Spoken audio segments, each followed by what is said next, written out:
প্রতিদিনের মতো গতকালকেও মেয়ের স্কুল ড্রেসটা স্কুল থেকে আসার পরে বারান্দায় রেখেছিলাম। তো এত বাতাস ছিল যে মেয়ের স্কুল ড্রেসের শার্টটা বাইরে পড়ে গিয়েছিল। বারান্দায় অনেক তাকালাম, বাট স্কুল ড্রেসটা কোথাও দেখতে পেলাম না। এরপর ছাদে গিয়েও দেখলাম, তাও নিচে কোথাও দেখা যায়নি মেয়ের স্কুল ড্রেসের শার্টটা।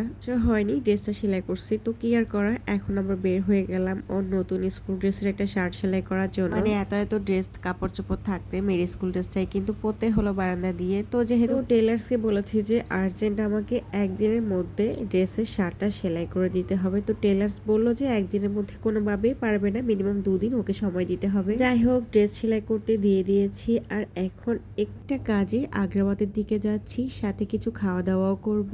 তো আমার বাচ্চারা যেহেতু ছোট, এই জন্য আমি আমার বাসায় কিন্তু সেন্টার টেবিল বা টি টেবিল এতদিন রাখি নাই। তো এখন ভাবলাম যে একটা সেন্টার টেবিল আমার নিতে হবে। আর এইদিকে মন মেজাজটাও ভালো ছিল না, এত ঘোরাঘুরি বা এত ফার্নিচারের দোকানে ঘোরারও কোনো ইচ্ছে ছিল না। আমরা শুধুমাত্র নাদিয়া ফার্নিচারে যাব, আর ওখানে যদি ভালো লাগে তো নিয়ে নিব, আর না হয় নিব না। বাইরে বাচ্চা কাচ্চা নিয়ে সবসময় বের হওয়া সম্ভব হয় না। আর ওই দিন একটু একটু বৃষ্টিও ছিল, ছোট বাচ্চা নিয়ে বৃষ্টিতে বের হওয়া তো আরো বেশি বিরক্তিকর। তো কথা বলতে বলতে নাদিয়া ফার্নিচারের শোরুমে কিন্তু আমরা চলে এসেছি। তবে মেয়ের ড্রেসটা পরে যাওয়াতে মনটা একটু খারাপ হলেও এখন যেহেতু ফার্নিচারের দোকানে ঢুকে গিয়েছি, এখন আবার মনটা অটোমেটিকলি ভালো হয়ে গেছে। আসলে নিজের ঘরের ফার্নিচার বা নিজের ঘরের যে কোনো জিনিসপত্র কিনতে না অন্যরকম একটা ভালো লাগা কাজ করে। এখানে এক একটা ফার্নিচার দেখে তো আমার পুরো চোখ জুড়িয়ে যাচ্ছে, এত সুন্দর কালেকশনস ওদের। একটা অদ্ভুত স্বপ্ন আছে জানেন, যদি অনেক অনেক টাকা পয়সা হয় তাহলে আমার মনে হতো যে আমি 2 মাস 3 মাস পর পরই আমার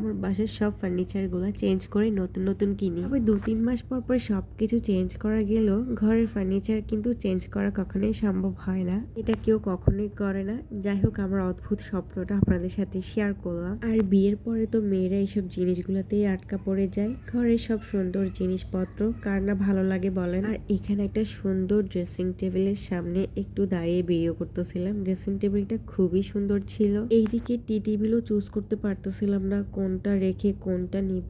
আবার আমার সোফার সাথে ম্যাচিং করে টি টেবিল নিতে হবে। তো যাই হোক, পছন্দ মতো একটা টি টেবিল নিয়ে নিলাম। জামাই বিল পে করতেছিল, এইদিকে আমি বসে বসে আমার বাচ্চাদের সাথে কিছু ছবি তুলতেছিলাম। আমার মেয়ে তো এত খুশি, এত বড় শোরুমে এসে মানে চারদিকে ঝলমল লাইট আর ফার্নিচার দেখে ও খুবই আনন্দিত।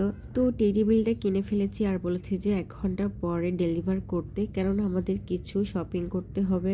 সংসার শুরু থেকে এখন পর্যন্ত আমার বাসার প্রতিটা সিঙ্গেল জিনিস আমি নিজের পছন্দে নিজে কিনেছি। এর মধ্যে না অন্যরকম একটা প্রশান্তি আছে। নাদিয়া থেকে বের হয়ে এখন আমরা চলে এসেছি লাকি প্লাজাতে। ভাবলাম যে অনেকদিন ধরে কোনো হিজাব কেনা হয় না, তাই 2টো হিজাবও নিয়ে নিলাম। এর হয়েছে এক কাজে, আর এখন কতগুলা কাজ করে নিলাম। যার পাশে একটা রেস্টুরেন্ট থেকে কিছু খেয়ে দিয়ে দেন আমরা কিন্তু বাসায় চলে গিয়েছি। আর এতটুকুই ছিল আমার আজকে শপিং ব্লগ। কেমন লেগেছে অবশ্যই কমেন্টস করতে ভুলবেন না। ভালো থাকবেন, সুস্থ থাকবেন। আল্লাহ।